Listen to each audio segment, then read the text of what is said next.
पास में ही है।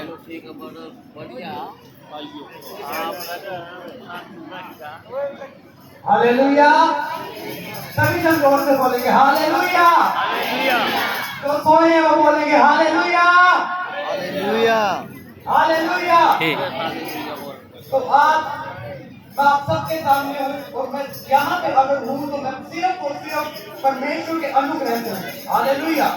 मैं सबसे पहले धन्यवाद देना चाहूंगा पास्टर विक्टर जॉन जी का, जिन्होंने ये सारा ऑर्गेनाइज किया, और सारे स्टाफ मेंबर का जिन्होंने इस सारे प्रोग्राम को ऑर्गेनाइज किया। उन सबका मैं दिल से धन्यवाद देना चाहूंगा।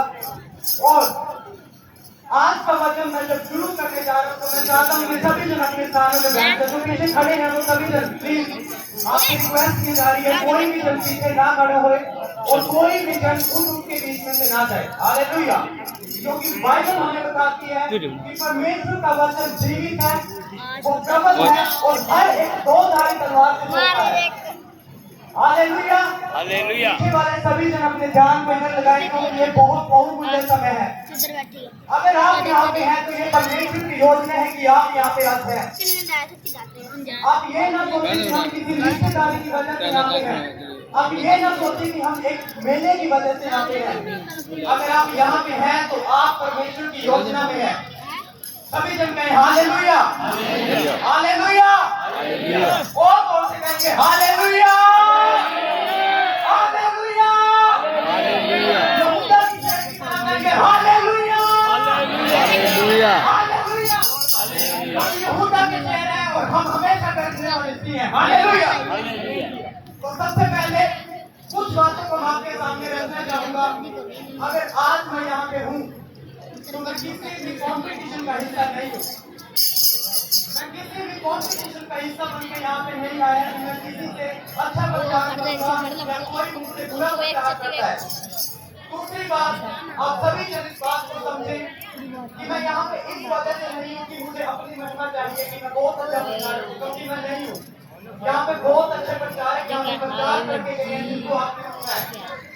तीसरी बात, यहाँ पे मेला होते हुए बहुत समय हो गया है और बहुत सारे लोगों को मैं देखता हूँ कि सिर्फ यहाँ पे इसलिए बैठे हैं कि एक अच्छे प्रचारक को सुने।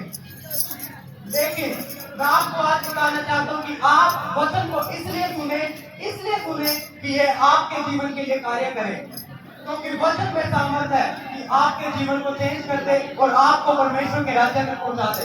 Hallelujah hallelujah hallelujah. तो आज का वचन मैं आपके साथ शेयर करना चाहूंगा। इससे पहले हम सभी जन अपनी आंखों को बंद करेंगे। सभी जन अपनी आंखों को बंद करें प्लीज। आज्ञाकारी रहे, आज्ञाकारिता में ही जीवन है। कोई भी जन इधर उधर ना देखे। अगर आपसे कहा जाए आंखें बंद करें तो प्लीज आप आंखें बंद करें, क्योंकि ये उपस्थिति है महान परमेश्वर यहोवा की, उस राजाओं के राजा प्रभु परमेश्वर की, जिसने सूरज और चांद को बनाया, जिसके एक वचन के द्वारा सारे आकाश मंडल में स्थिर है। तो प्लीज सभी जन अपनी आंखों को बंद करें, उसकी उपस्थिति में जाएंगे। धन्यवाद पिता परमेश्वर जी। एक बार फिर से मेरे परमेश्वर, मैं अपने आप को आपके हाथों में समर्पित करता। पवित्र आत्मा जी, मैं अपने आप को आपके हाथों में समर्पित करता। यहाँ पे मौजूद हर एक जन को मेरे परमेश्वर, जो इस पंडाल के बीच में बैठा है और जो मेरी आवाज को बाहर सुन रहा है मेरे परमेश्वर, मैं हर एक जन को प्रभु आपके हाथों में सौंप देता। अगर किसी ने गलती गुनाह की है तो प्रभु यीशु आपका लहू लेके क्षमा को मांगता। हर एक को दुष्ट की शक्ति को जो इनके विरोध में है, जो वचन के विरोध में, यीशु के नाम से बांधता और यीशु के नाम से दूर करता। मेरे परमेश्वर आपकी दया और अनुग्रह को चाहता मेरे प्रभु। धन्यवाद मेरे परमेश्वर। मेरी ना पहचान सी कोई, तू बढ़िया पहचान मेरी। जिनको ये गीत आता है मेरे साथ गाएंगे, क्योंकि हम इस योग्य नहीं है कि हमारी कोई पहचान हो। हमारी पहचान सिर्फ और सिर्फ प्रभु यीशु होनी चाहिए। अगर किसी को गीत आता तो अपनी आंखों को बंद करके अपनी तालियों को बजाकर मेरे साथ गीत को गाएंगे। मेरी ना पहचान सी कोई, बढ़िया पहचान मेरी।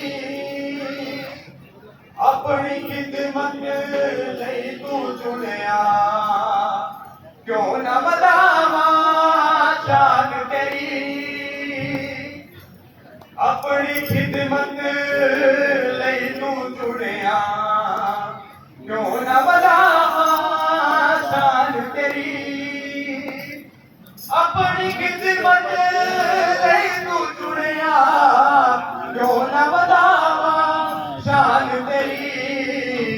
मैनू पाकरू दा इनाम देके मैनू पाकरू दा इनाम देके कर दिता तू बहाल यीशु मैनू पुछया मेरा नहीं है तेरा है कमाल यीशु मैनू कोई जाने या ना जाने मैनू कोई जाने या ना जाने तेरे नाम नू मिले जलाल यीशु मैनू पुछया मेरा नहीं है तेरा है कमाल यीशु मैनू कोई जाने या ना जाने मैनू कोई जाने या ना जाने हालेलुया हालेलुया तो अब मैं आपके साथ वचनों में जाऊंगा और मैं चाहता हूँ कि सभी जन बड़े ध्यान से वचनों को सुनेंगे।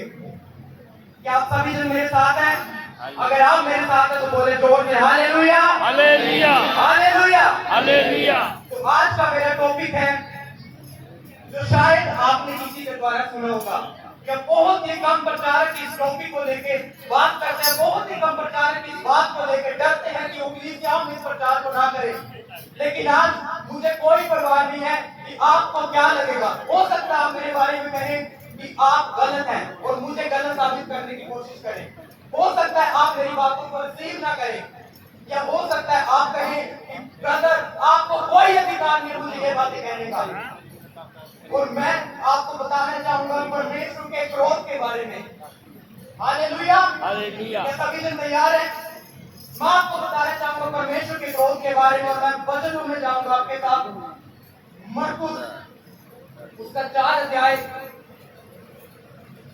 आप सभी ने ध्यान से सुनना है, बड़े ध्यान से आप इस स्टोरी को सुनेंगे। अगर आप मेरे साथ रहेंगे तो मैं सच बता रहा हूं कि परमेश्वर आपके साथ है और ये वचन आपके जीवनों को चेंज करने जा रहे हैं। हालेलुया। आज पवित्र आत्मा आपके दिलों के साथ बात करेंगे, आज पवित्र आत्मा जी आपके साथ बात करेंगे।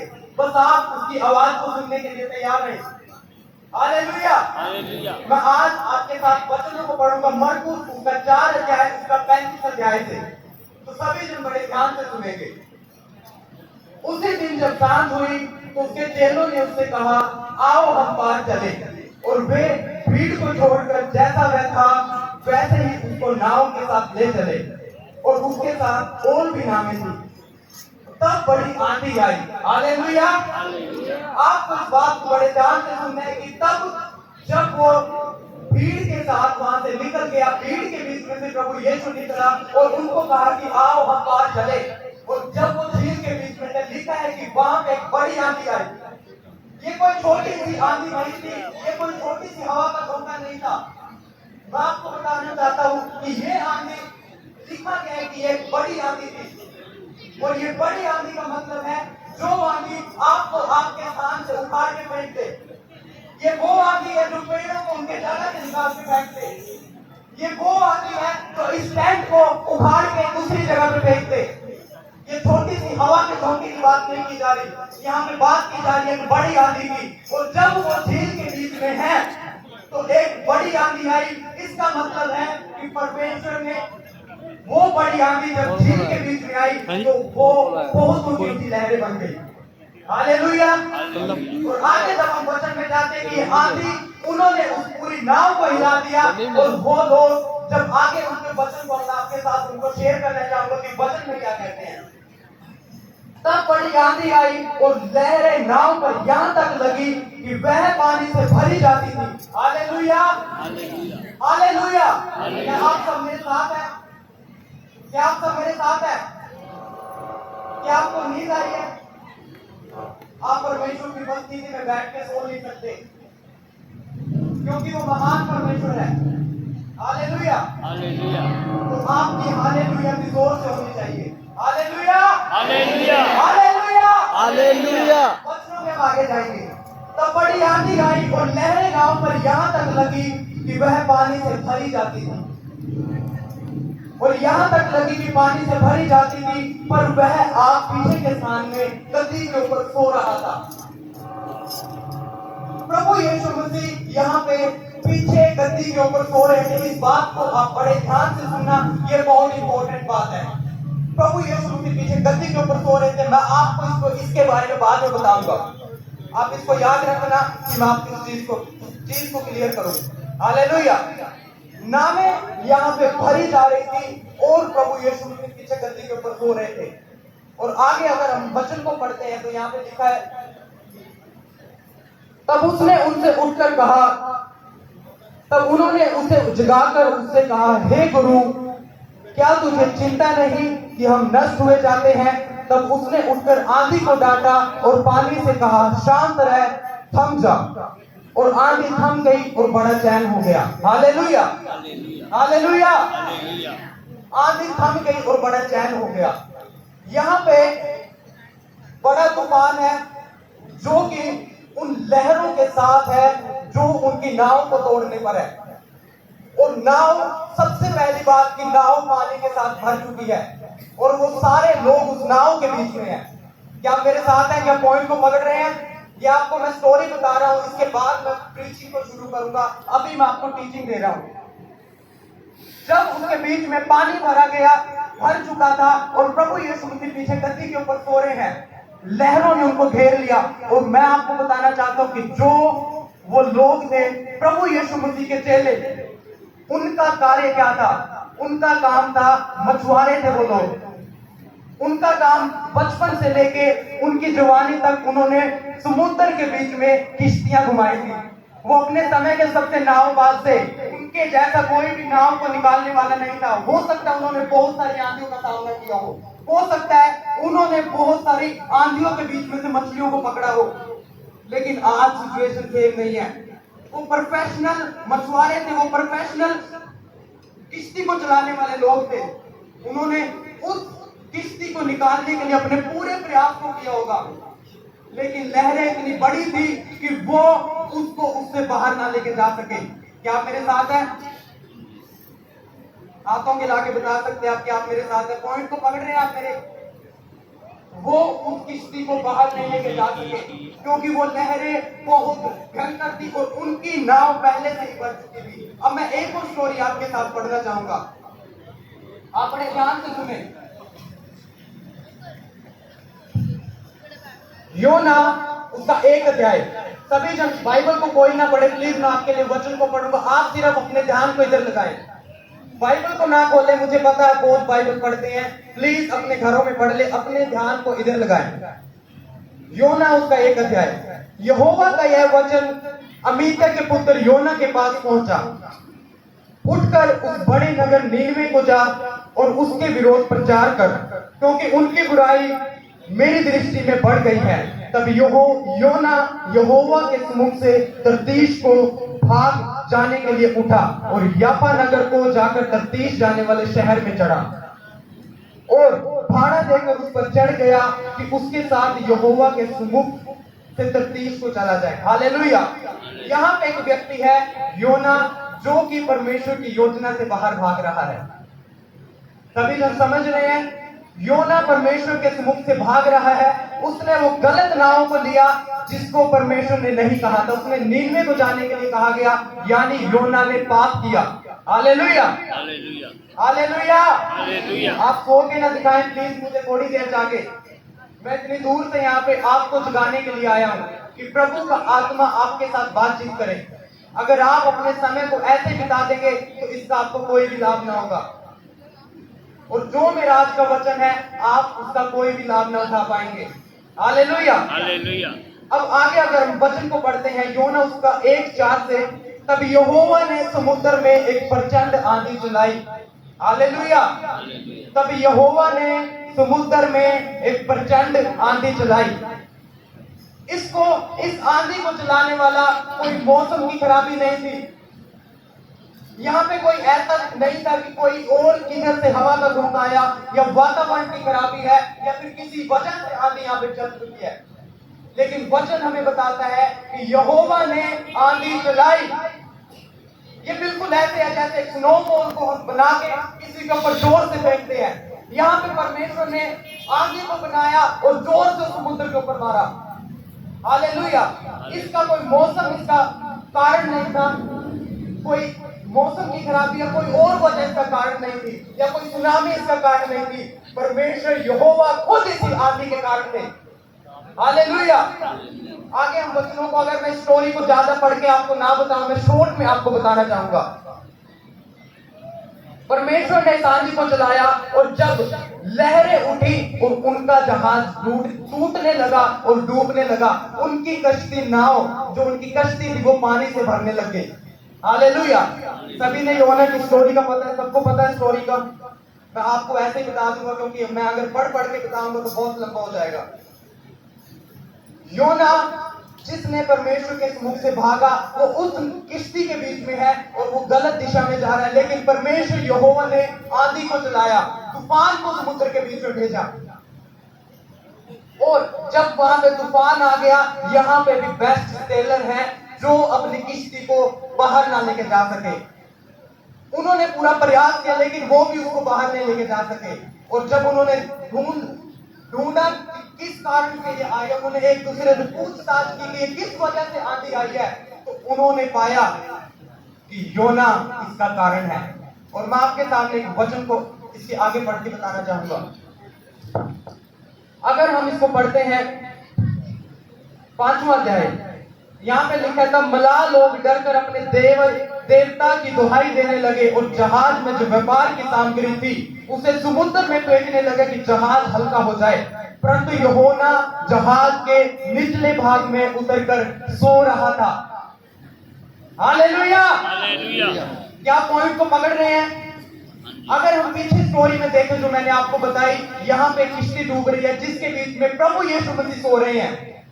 लेकिन यहाँ पे एक और स्टोरी है जिसके बीच में जहाज टूट रहा है और योना कश्ती के बीच में सो रहा है। हालेलुया। क्या पॉइंट को पकड़ पा रहे हैं? हालेलुया। क्या आप मेरे साथ हैं? सोने वाले बोलते हालेलुया। हाय हाय, और लाना कलीसिया बड़ी टाइट है। हालेलुया। तो यहाँ पे प्रभु यीशु मसीह पिछले भागों में सो रहे हैं और योना भी पिछले भागों में सो रहे हैं। और उन सब लोगों ने योना के पास से आके पूछा कि योना, क्या कारण है कि ये तूफान आया? और योना ने कहा, क्योंकि मैं परमेश्वर के सम्मुख से भागा हूं और इस वजह से ये तूफान यहाँ पे आया है। उन्होंने कहा कि अब हम क्या करें, हम क्या करें इस तूफान से बचने के लिए? और उन्होंने पूछताछ करके योना को समुद्र के बीच में फेंक दिया। आपको पता है उसको समुद्र में क्यों फेंक दिया गया? क्योंकि वचन 12 हमें बताता है कि योना ने उनसे कहा कि अगर इस तूफान को शांत करना है तो मुझे समुद्र में फेंक दो। और वचन 15 हमें बताता है कि तूफान शांत हो गया। वो एक भयानक तूफान था जो कि योना के फेंकने से शांत हो गया। हालेलुया। एक स्टोरी है प्रभु यीशु मसीह सो रहे हैं, एक स्टोरी है कि योना सो रहे हैं। अब योना जो कि परमेश्वर की योजना से बाहर है, अपने पाप, उसको दोषी मनुष्य है, पाप के बीच में जो जा रहा है, अब परमेश्वर ने उसके ऊपर अपने कहर को दिया। और जब उसने उसको अपने आप को समुद्र के बीच में फेंका गया तो वो योजना से बाहर हो गया। उसके तूफान थम जाने का कारण ये हो गया। हालेलुया। हालेलुया। मैं आपको बताना चाहता हूं कि ये लहरें और कुछ नहीं, परमेश्वर का क्रोध है। हालेलुया। जो आपके और मेरे विरोध में है, जो योना के विरोध में समुद्र के बीच में आए। आप इमेजिन कीजिए कि आप उस नाव के बीच में बैठे हैं, आप उस नाव के बीच में बैठे हैं और वो नाव पानी के साथ भर चुकी है और आपके पास बचने का कोई भी रास्ता नहीं है। कोई भी रास्ता आपके पास नहीं है। आप कोई प्रोफेशनल सेलर नहीं है कि आप अपनी किश्ती को बाहर लेके जा सके। हालेलुया। और यहाँ पे प्रभु यीशु मसीह आते हैं और जब प्रभु यीशु मसीह आके बोलते हैं कि शांत हो जा, थम जा, और लहरें रुक जाती हैं। हालेलुया। प्लीज सिस्टर, आप क्यों बात कर रहे हैं? प्लीज सिस्टर, क्यों बात कर रहे हैं आप? प्लीज चुप रहे। ये समय आपके बात करने के लिए अपने घर पे जाके प्लीज बात करें। ये समय परमेश्वर का है, आप इसको पहचाने, परमेश्वर की उपस्थिति को पहचाने। परमेश्वर खट्टों में नहीं उड़ाया जाता। Sorry sister. मैं आपको बताना चाहता हूं कि प्रभु यीशु मसीह सामने आए और उसने कहा कि तूफान थम जा, और तूफान थम गया। प्रभु यीशु मसीह, अगर आप इमेजिन करें कि हम सब किश्ती के बीच में हैं और वो तूफान आपके विरोध में आ रहा है, वो क्रोध जो परमेश्वर का आपके विरोध में आ रहा है, क्यों? क्योंकि सबने पाप किया, सब परमेश्वर की महिमा से रहित है। हर एक जन जो इस पृथ्वी के ऊपर पैदा हुआ, सबने पाप किया। हर एक परमेश्वर की महिमा से रहित है। कोई भी धर्मी नहीं है, कोई समझदार नहीं है, सबने पाप किया, सबने पाप किया। आप अपने जीवन को जान सकते हैं, आप परमेश्वर की आज्ञाओं से बाहर हैं। आप जानिए अपने आप को, अपने गुप्त हृदय की गुप्त गहराइयों में जाएं। अगर मैं आपसे कहूं कि आपके कोई ऐसी सिस्टम लेके आया जाए कि आपके माइंड को रीड किया जाए, आपको कंप्यूटर के साथ जोड़ दिया जाए और आपके माइंड को रीड किया जाए, तो मैं आपको बताना चाहता हूं कि आप यहां से भाग जाएंगे। जो बातें आपके माता पिता को नहीं पता, उन बातों को अगर हम रीड करें तो आप यहां पे नहीं रुकेंगे।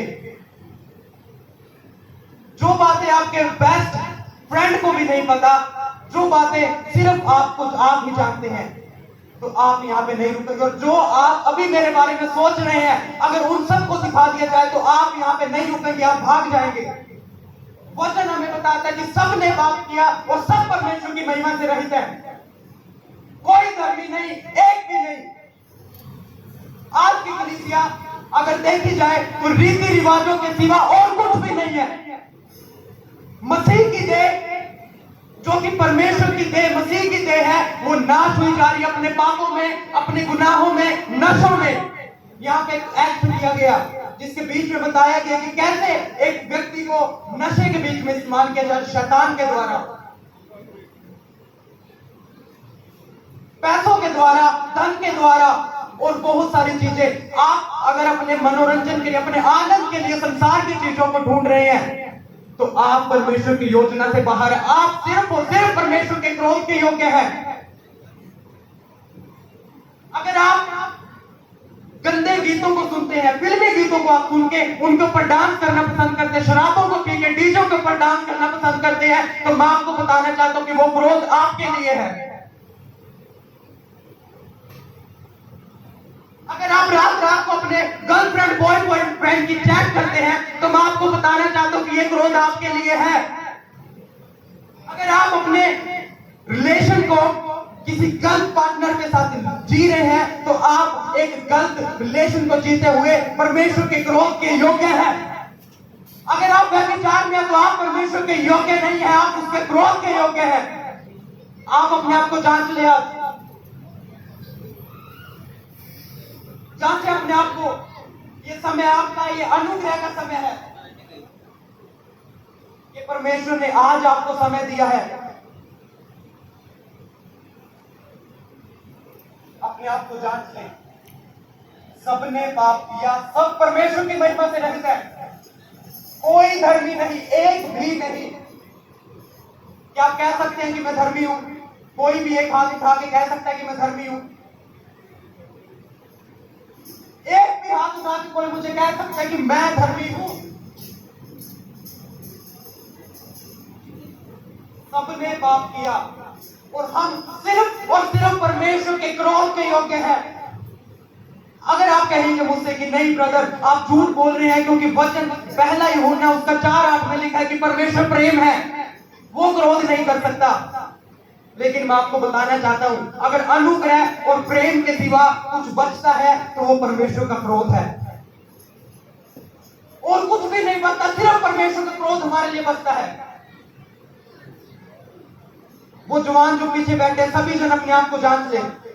अगर आप नशों में हैं, आपकी जवानी सिर्फ 15 साल हुए हैं आपको और आप नशों में हैं, शैतान ने आपको अपने जाल में फंसा रखा है।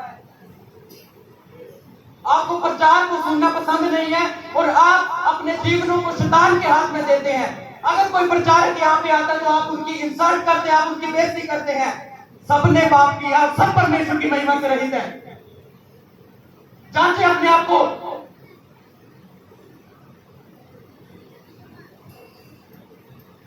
अगर आप किसी रिश्ते में हैं, अगर आपकी शादी हो चुकी है, आपके बच्चे हैं, आप फिर भी गलत रिलेशन में हैं, वेश्यागामी स्वर्ग के राज्य में प्रवेश नहीं करेंगे, व्यभिचारी परमेश्वर के स्वर्ग के राज्य में प्रवेश नहीं करेंगे। बहुत से ऐसे लोग हैं जो मूर्ति पूजा के बीच में हैं। मसीह की देह मूर्ति पूजा करती है, मसीह की देह कुड़कुड़ाती है, पास्टर्स का मजाक बनाया जाता है जब वो प्रचार करते हैं। और आप कहते हैं कि हम मसीह हैं। वचन हमें बताता है कि सच्चा मसीह वो है जिसने नया जन्म प्राप्त किया है। क्या आपने नया जन्म प्राप्त किया है? किसी ने भी, कोई भी एक जन हाथ उठा के कह सकता है कि मैंने नया जन्म प्राप्त किया है। वर्शिप टीम क्या कह सकती है हमने नया जन्म प्राप्त किया है? एक भी जन। आपको पता नहीं है कि आप कितने बड़े खतरे में हैं। अबीहू और नदाब के बारे में आप जाने, उन्होंने परमेश्वर के सामने गलत वर्शिप की और वो उसी समय आग के द्वारा भस्म किए गए। आप सभी अपने जीवन को चेक करें और किस महान परमेश्वर की महिमा आप कर रहे हैं उसके बारे में जाने आप, फिर यहाँ पे आके अपने इंस्ट्रूमेंट को बजाएं। सच्चे आराधकों को परमेश्वर चाहते हैं। सबने पाप किया, सब परमेश्वर की महिमा से रहित हैं। Hallelujah, hallelujah, hallelujah, hallelujah. आज की मसीहत खो चुकी है। आज की मसीहत संसारिक हो चुकी है और रीति रिवाजों के बीच में जा चुकी है। उनको पसंद है कि हम चर्च में जाके कुछ रीति रिवाजों को करें, और जबकि वचन हमें बताता है कि 2000 साल पहले जब मंदिर का पर्दा फटा तो महिमा वहां से जा चुकी थी। आज परमेश्वर के मंदिर हम हैं और हम एक अपने आप को बिल्कुल भी नहीं जांचते। हम सिर्फ मंदिरों को जांचते हैं। ईंट के बनाए घरों में मैं नहीं रहता, वचन कहता है। आज समय है अनुग्रह का। मैं आपको बताना चाहता हूं कि जब योना को उसके बीच में फेंका गया तो तूफान शांत हो गया, लेकिन प्रभु यीशु मसीह ऐसे नहीं थे। प्रभु यीशु मसीह खुद उस तूफान के बीच में कूद पड़े, क्योंकि जो तूफान आपके और मेरे लिए था प्रभु यीशु मसीह उसके बीच में कूद पड़े। जो क्रोध मेरे और आपके लिए था प्रभु यीशु मसीह उसके बीच में कूद पड़े। और प्रभु यीशु मसीह क्यों पीछे सो रहे थे? क्या आप इस बात को जानना चाहते हैं? क्यों प्रभु यीशु मसीह पीछे सो रहे थे? क्योंकि प्रभु यीशु मसीह परमेश्वर के पुत्र हैं। उन्होंने कोई भी गलती नहीं, उन्होंने कोई पाप नहीं, उन्होंने कोई भी अनाज्ञाकारिता नहीं की। Hallelujah, hallelujah, hallelujah. सिर्फ प्रभु यीशु मसीह है जो आपको क्रोध से बचा सकते हैं। प्रभु यीशु मसीह ने कलवरी के क्रूस के ऊपर अपनी जान को दिया और अपने ऊपर उस सारे परमेश्वर के क्रोध को सह लिया जो आपके और मेरे लिए था। क्या आप खुश हैं कि प्रभु यीशु मसीह ने आपके लिए जो क्रोध था अपने ऊपर ले लिया? यशायाह 53 के अनुसार ये वो परमेश्वर है जिसने अपने पुत्र को कुचला। लिखा है कि उसको भाया कि अपने पुत्र को कुचले। परमेश्वर को ये भाया कि वो अपने पुत्र को कुचले। बहुत सारे लोग कहते हैं कि क्रूस इस चीज को दिखाती है कि मनुष्य जाति कितनी कीमती है, लेकिन मैं आपको बताना चाहता हूं क्रूस इस चीज को दिखाती है कि मनुष्य जाति कितनी भ्रष्ट है कि उस परमेश्वर ने अपने पुत्र को कुचल के हम सबको बचाया। हम भ्रष्ट हैं, सबने पाप किया, सब परमेश्वर की महिमा से रहित है। अपने आप को जांच लें और प्रभु यीशु के पास आए, उस सिंहासन के सामने आए, अनुग्रह के सिंहासन के सामने आए। प्रभु यीशु के लहू के द्वारा जो धुले हैं वो ही परमेश्वर के वारिस होंगे, वो ही धर्मी ठहराए जाएंगे। Hallelujah, hallelujah. मेरा समय शायद ऊपर चला गया, तो सभी जन अपनी आंखों को बंद करें प्लीज। अगर कोई भी एक बात प्लीज, अगर कोई भी अपने पापों को मानकर किसी को भी अगर लगा है, पवित्र आत्मा जी ने आपसे बात की है, बहुत सारे हृदय ऐसे हैं जो कह रहे हैं कि हमने पाप किया। अगर आप सच में अपने पापों से तौबा पश्चाताप करेंगे तो प्रभु यीशु आपको माफ करेंगे। आप आगे आ सकते हैं अपने पापों को मानकर। कोई भी जन है, देखिए आपके मन के अंदर ये आवाज है कि हम अपने पापों को मान लें, क्योंकि एक भी मनुष्य यहाँ पे ऐसा नहीं है जिसने पाप नहीं किया। या आप अपने स्थान के ऊपर घुटनों के ऊपर आकर माफी को मांग सकते हैं। आप अभी इसी समय घुटनों के ऊपर आ सकते हैं, उस परमेश्वर से, उस प्रभु यीशु से क्षमा को मांगने के लिए आप अपने घुटनों पे आ सकते हैं। मैं प्रार्थना करना चाहूंगा सभी जन, अगर कोई भी चाहे, जिसको लगता है इतना आत्मा जिसको टच करे, अपनी आंखों को बंद कर ले। सभी जन अपनी आंखों को बंद करें प्लीज, सभी जन अपनी आंखों को बंद करें।